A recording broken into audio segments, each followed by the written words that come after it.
Reverend Dr. Suzi Schadle, and I'm a minister here at Suncoast Center for Spiritual Living, and I just have to tell you that just really got to me just now, and I'm so grateful to be here with you. Yeah, we're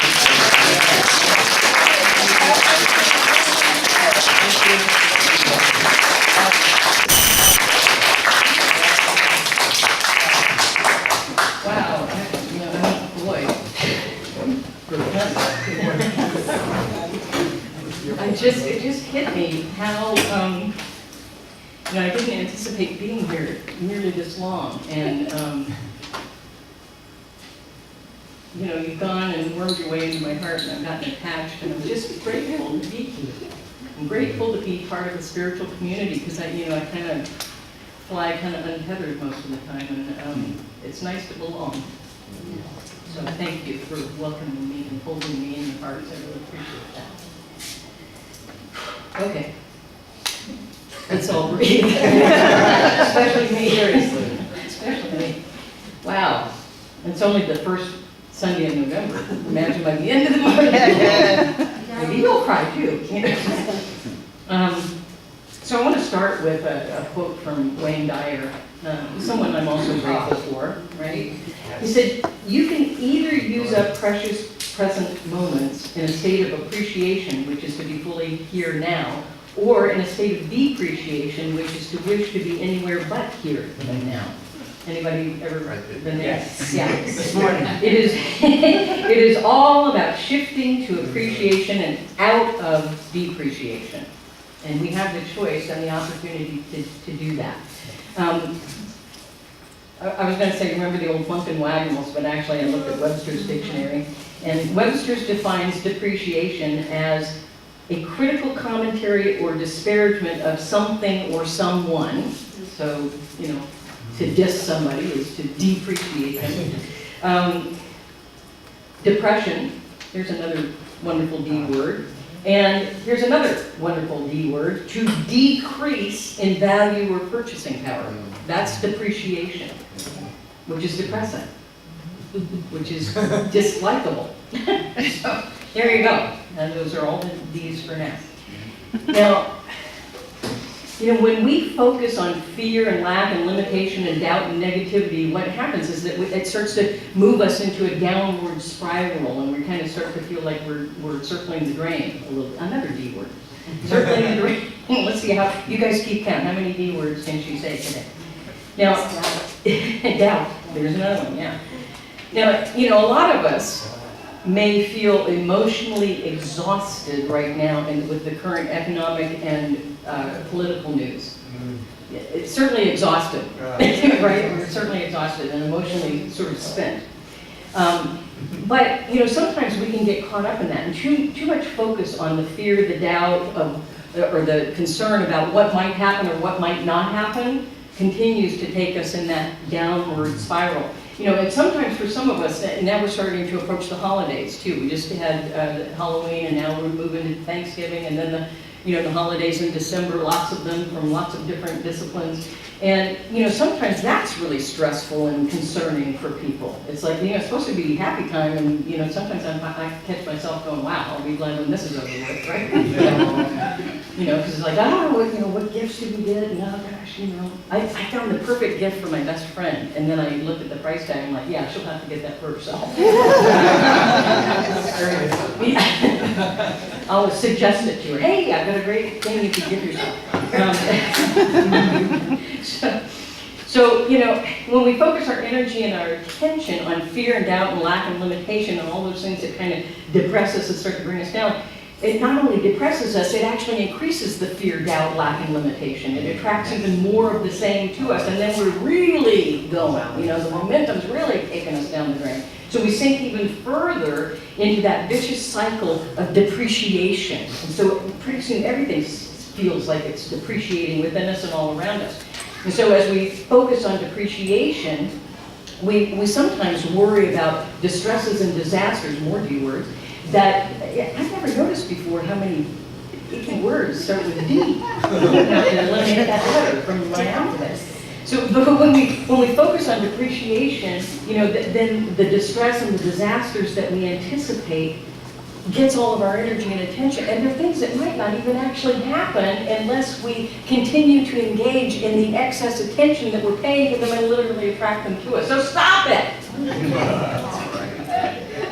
No more D's. The rest of the day, no more D's.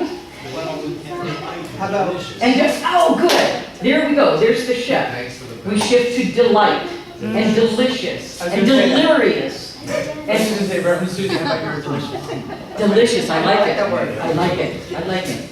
So, and oftentimes when we start to, when we start to do the downward spiral, what happens, we feel challenged and we feel like we're in the midst of adversity and we really struggle to find any one thing that we can even feel grateful for.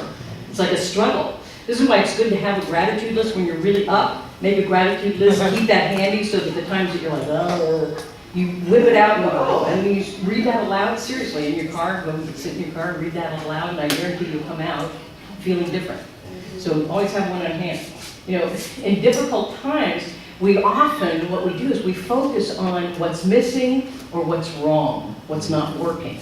And then it just attracts more of black holes and things that aren't working. But think about this. Think about it this way.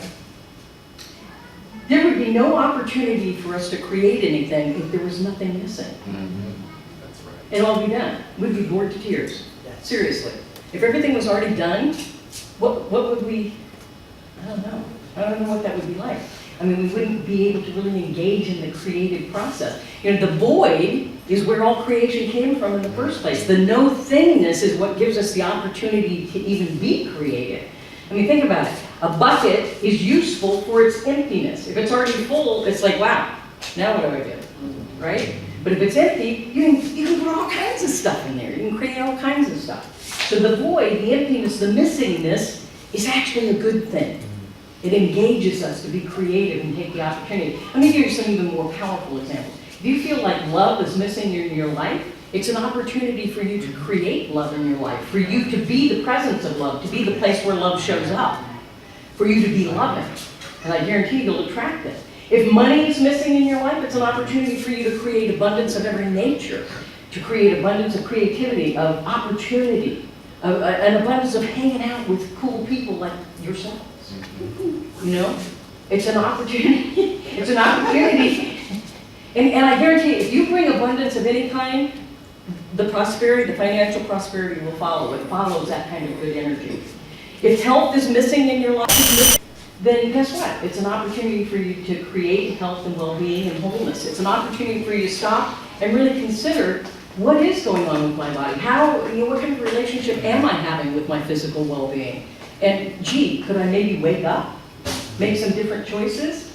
That's a good thing. It's an opportunity for us to be creative in a powerful way.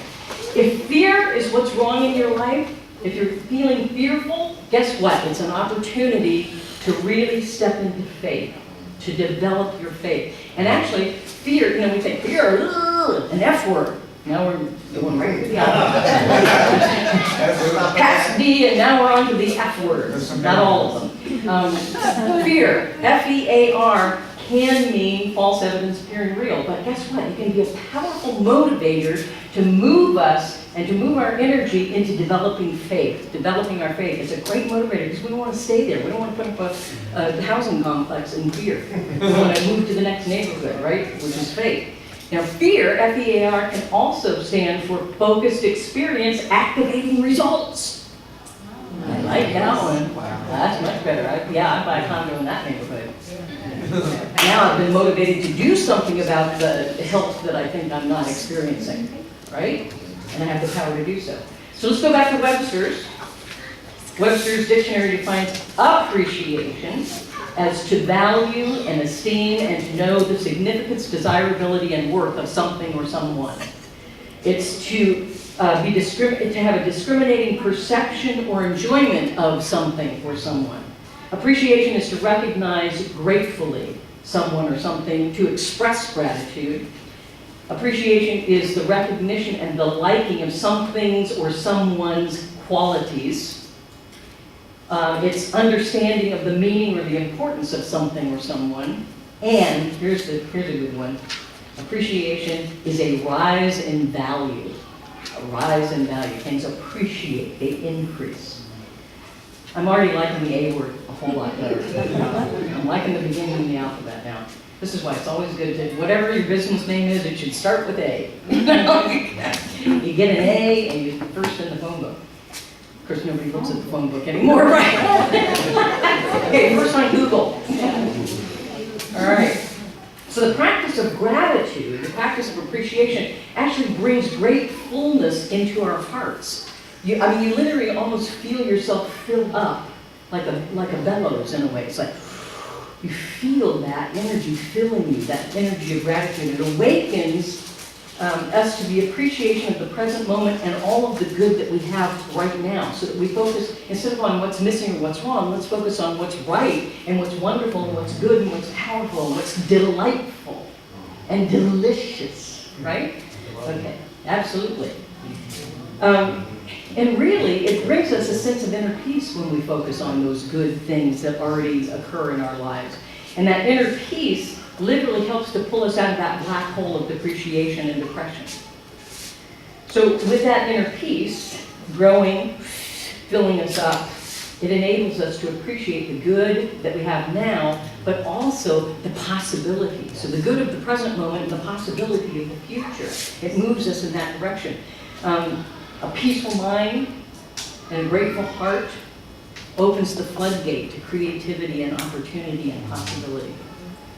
You know, when we're focused on all the downward spiral stuff, it closes the gate, it closes the door, it doesn't let anything in. It says, I'm already full up with scum. Don't bring me any good. My bucket's full of yuck. And the universe is going, well, not what I'd choose, but okay. So the focus on appreciation, when we do that, it literally, not only does it open things up, but it invites more. It invites more of that good in for us to appreciate even more. So now we're on an upward spiral, right? One of the ways that we can begin to really cultivate that gratitude and gratefulness and gratefulness is to inventory our current good. I don't know how often you maybe take an inventory of what's good in my life this moment, today, this month, this lifetime, but it's a good thing to do. And then write it down, have it in your pocket for those days when you're having a hard time coming up with anything. You go, oh yeah, that's right. Have a look, oh wow, you know, and suddenly it changes. So inventory the good that you have in your life, and then start to give that good to others, share it with others, and you will attract more. By focusing on it, appreciating it, and giving it away, it creates the space for more to come to you. So give the attention to the good that you have right now and to what it is that you want to attract. Take your attention totally away from what's missing or what's wrong or not working. Inventory all of your life's assets. You know, make a list of who and what good things and people are in your life right now, and appreciate them right now. You know, as you focus on and appreciate the good in your life, notice how the good begins to grow and expand, and it expands you, and you have more than you can even use. You have more than enough to spare and to share with others. Practice noticing and appreciating each day's gifts and blessings. Every day, you know, before you lay your head down on the pillow, get grateful for the good things in your life that very day. And it may be as simple as a smile or a hug or a joke that caused you a great belly laugh, or it may be you run over and you got a new car. I mean, who knows? Well, it's not limited. It could be something super simple or something really magnanimous. I mean, bring it on. Bring it on. If you're grateful for the little things, I guarantee the bigger things start to show up as well on a daily basis. And then you'll sleep better. I mean, because imagine going to bed on that note, and then you wake up on that note. How cool is that? Pay attention. You know, giving attention to those daily blessings opens our heart to the riches of gratefulness. Gratefulness is a rich environment. It's like the soil that we planted those seeds in last week, I mean this whole last month. It's a rich soil that grows more of the same. Huge. You know, Jody already planted her seeds, you know, a few weeks ago. She's already got huge plants coming up. We're going to be having a bean salad here pretty soon at their house. I mean, so, you know, when you plant and you nurture and you cultivate, it grows. And the same thing's true of gratitude. You plant those things in the soil of soul inside of you, it grows. It expands. It becomes more than you can handle, so you can give it away. You know, it awakens our heart to those transformative riches of sharing and giving and receiving, and knowing that giving and receiving is one divine cycle with no beginning and no end. You know, it awakens us. Appreciation brings us peace, it brings us creativity, it brings us opportunities, brings possibilities, things that we haven't yet even imagined, because we're grateful for that little thing that we have right now. And then suddenly things start to fall into place. I'm so, you know, maybe that's what I was feeling earlier this morning. I'm feeling so grateful for this community. I have such good, wonderful news to share as we get down for the latter part of the service. There is so much tremendous good going on in this community right now. I'm like bursting. That's what that was. I'm just so grateful for the things that are happening. And boy, I might have to repeat myself a few times because it's so good. We just want to keep talking about the good stuff. So we will. We're good. Really good. So, you know, when we appreciate today, it creates more and better tomorrows. You know, the seed of tomorrow is planted today. Today. And gratitude it's like miracle grow. You know, give what you want to receive. Give out what it is that you want to receive or have more of. Because you know where our attention goes, energy flows. And good things happen out of that. Emily Cady taught this. There is something about the mental act of thanksgiving that seems to carry the human mind far beyond the region of doubt into the clear atmosphere of faith and trust where all things are possible. How cool is that? Yeah. Ooh, yeah. I mean, it makes you not even want to go to that nasty D stuff anymore, right? Not delightful, delicious, yeah. Dynamic, yeah, we like dynamic too. Okay, you're all gonna be, yeah, this is gonna be like a, Words with Friends is gonna be really good this week. I can tell. They're all gonna be on Words with Friends, but hey! So what we want to do is focus on transforming depreciation. I'm going to give you a 3-step practice of appreciation. 3-step practice. And I'm going to have Kimberly put this on the website so that it'll be there. The practice will be there, and how you can, because it's very powerful. So step 1, be awake to unexpected blessings. Be awake to unexpected blessings. And we must be awake to practice appreciation. You can't do this kind of zoning out. Wake up to the gifts within you and all around you. Wake up to those things. We often just gloss over it and don't pay attention to them. Unexpected blessings sometimes come even in the form of challenges, but unexpected blessings and even those challenges that are blessings can wake us up so that we really are paying attention to the things that we want to increase and experience in our lives. I'll give you an example of a challenge that turned out to be a blessing.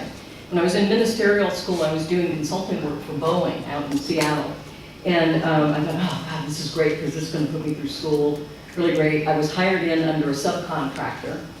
And so I go work the first week. The boss of that subcontractor comes to me on Friday and says, I need to speak to you. He says, we really want to keep you, but we're cutting the other guy loose, the guy that you came in under. So I'm going to do what I can the rest of today, and if I have to over the weekend, find out what we can do to rehire you under a different way so that we can keep you. And I was like, I didn't get all freaked out, that was a new good behavior. And cool, aren't I cool? I was like, wow, who are you and what have you done to Suzi? And so I was in ministerial school after all, so I was, kind of getting my halo, sized and everything. So I was very calm, and I said, well, I'm going to a ministerial student retreat this weekend, so I'll be, unavailable all weekend. So if I should come back in on Monday, just leave a voicemail on my deal, and then I'll come in or not, And when I got to the ministerial student retreat, I made a prayer request, and I said, I just want peace and, whatever's supposed to happen in this to happen, and for me to understand it, and blah, blah, blah. And so I get home, I forgot about it then.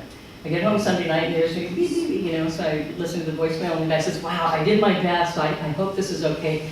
He said, I could only get you $50 an hour, but do come in on Monday. I'm like, I'm going, that's acceptable to me, because I was making $25 an hour. So I was like, Yeah, baby. You know, so there, something that appeared to be a challenge actually turned out to be a blessing, and what a gift, you know. And did indeed put me through ministry, so thank you, Boeing. You know, those jets do more than just flying over, you know.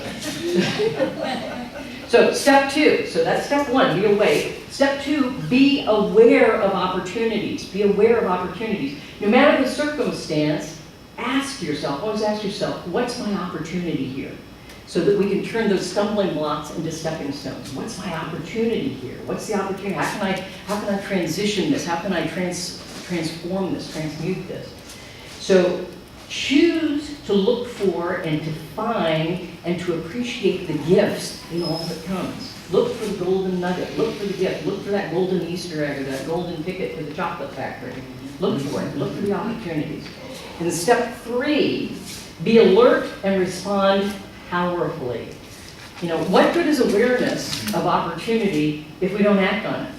You know, it's like, just sailing on by, you know? If we don't act on it, if we don't seize the opportunity, seize the day, carpe diem, if we don't do that, then who cares if an opportunity came by? It's still lost, right? So we gotta seize that, we gotta act on it, we gotta do something with that gift that's coming our way. And the depth of good in our lives is revealed in how alert and responsive we are to those gifts as they're floating by. So when we practice being awake to unexpected blessings and being aware of our opportunities, we become spontaneously alert and powerful in our responses to possibility. And it makes for a pretty exciting life, guys. Truly, truly. So what I say to you, now we're moving along the alphabet even further, I just realized. Now we're on the B word, blessings. Blessings. Blessings on your journey of focusing on appreciation rather than depreciation. Sticking with the A's and the B's, right? So this week I'm going to ask that you practice that appreciation 3-step little dance of be awake, be aware, be alert. And then, you know, apply it to an old rule that we learned in childhood before we crossed a street or an intersection, to stop, look, and then go. So I'm going to combine those two things, that be awake, be aware, be alert, with stop, look, and go. So before you go to bed tonight, here's a practice. Before you go to bed, glance back over your day and ask yourself, did I stop and allow myself to be awake to life's blessings and gifts? And secondly, ask yourself, was I aware enough to look for the opportunity of the present moment? And then finally, ask yourself, was I alert enough to go for and to fully avail myself of the opportunities that present themselves? So it is. So it is.